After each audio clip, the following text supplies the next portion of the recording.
माझं अस्तित्व असं सहज पुसून टाकायचं? मी काय केलंय? माझी आयडेंटिटी या सगळ्यांसाठी लपवायची?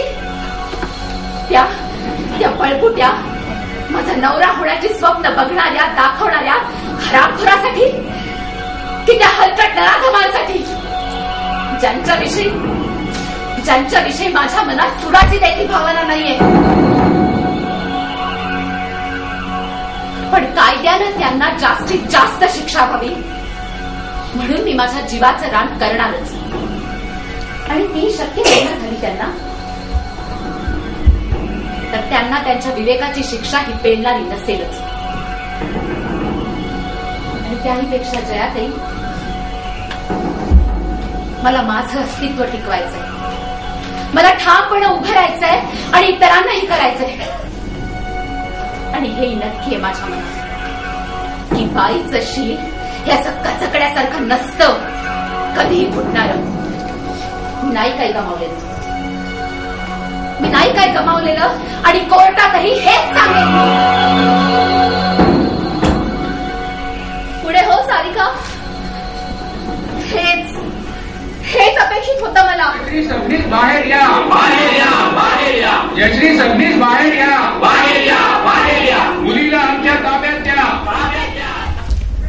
जयश्री सबनीस कुठे? जयश्री सबनीस बाहेर या.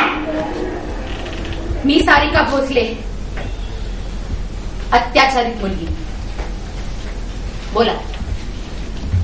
बोला कुणाला मुलाखत घ्यायची माझी? कुणाला माहिती हवीये की या संस्थेत काय चालतं याची? जागा खाली करून कुणाला हवीये? बोला. आता का बोलती बंद झाली तुमची? बोला ना.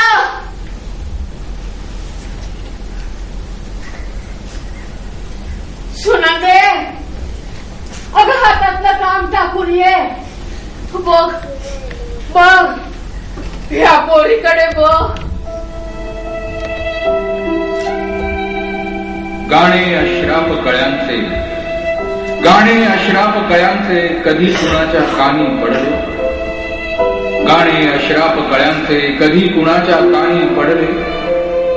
निरागस अनाम कळ्यांना या क्रूर जगाने गिळले. एक कळी ती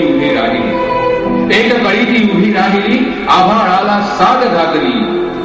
गाणे तिचे मग जगा समजले. गाणे तिचे मग जगा समजले.